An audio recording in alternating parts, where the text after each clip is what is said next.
You're listening to the Sugarcane Podcast, where you get all of crypto's tastiest tidbits.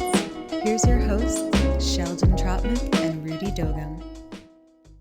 So Sheldon, today's product Yep. is Odos. Give me a little bit about that.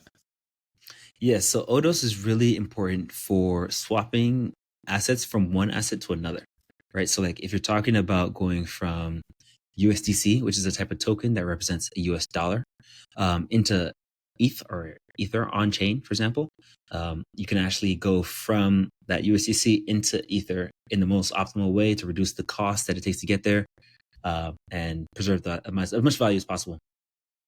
Nice. And how is that different than what kind of currently exists, like Uniswap, PancakeSwap, Yeah.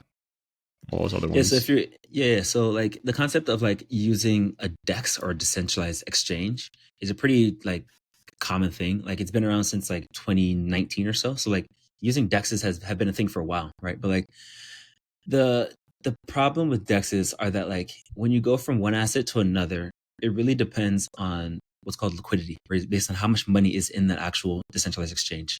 And not even just how much money is in the exchange overall, just how much money is between those two pairs, right? So like so Ether to USDC is a pretty popular like pool or pair. And so there's a lot of people who want to put money there to basically have that be done, right? And for that reason, the price generally tracks like, for example, centralized exchanges pretty closely. Like there's a lot of people who want to like arbitrage it to get it back to like the price that you would find on another marketplace. But for less common pairs of tokens, that's where you tend to get what's called slippage, where because there's not much liquidity between those two tokens, then the actual price that you're quoted will be worse. So like you actually lose value just based on the mechanics of a decentralized exchange.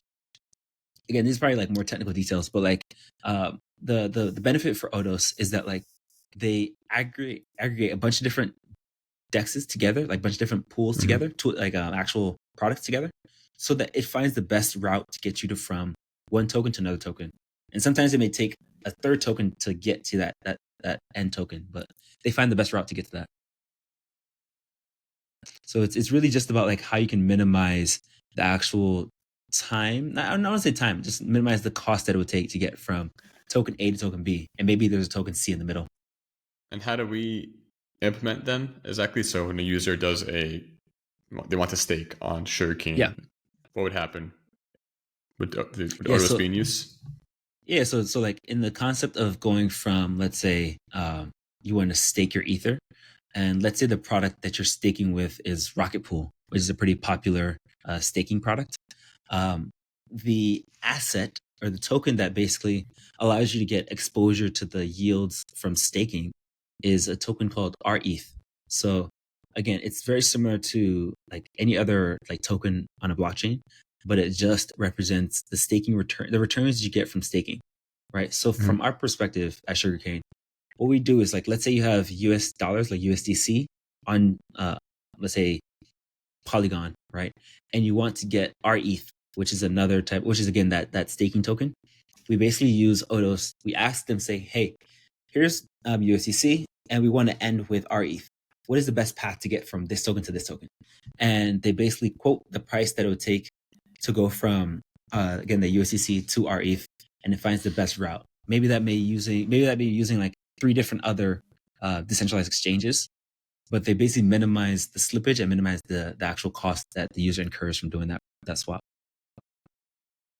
And if the user has multiple assets in their Sugarcane wallet, so if it's not just USDC, maybe it's like half USDC and half ETH, this would still be possible. Yeah. So that's even where it gets more That's a awesome. layer above complexity, right? It's So really like, easy. if you want to go from like, let's say in your Sugarcane account, you have Ether, and let's say you have USDC, and let's say you have some of this like RETH, right? And you want to go into fully RETH, right?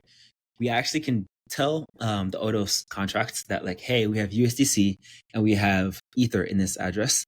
Find me the best route to get me a certain amount of RETH on the output. So it's able to basically take these 2 different tokens and end with the third token, and again route through multiple different decentralized exchanges to get the best route there. So it's a very complex, very, very, very, very important piece of infrastructure. With that complexity, was it simple enough to build on? I love this question because like it's always like sort of, right? So like the their docs are also pretty good. When it comes to building on Odos, it's pretty interesting because like you basically ask an off-chain service. So you ask an API endpoint, hey, I have this token, and I want to get to this end result. Find me the best path. And so you talk to this API endpoint, and the API endpoint returns to you, here's a transaction that you should execute. And in that transaction, it does the routing for you. And so from our context, it really takes care of the process of like finding the route, packaging and creating the transaction. And then we at Sugarcane cover the gas to get that transaction on chain for the end consumer and do all bridging if there's necessary for bridging. That sounds like a win. That's super sweet to be able to just get that done immediately, and kind of just have them handle all the laborious logistics of what you should do, where and when. Yeah, I mean, because like we actually built out, funny enough, we built out some pretty complex infrastructure to do swapping ourselves.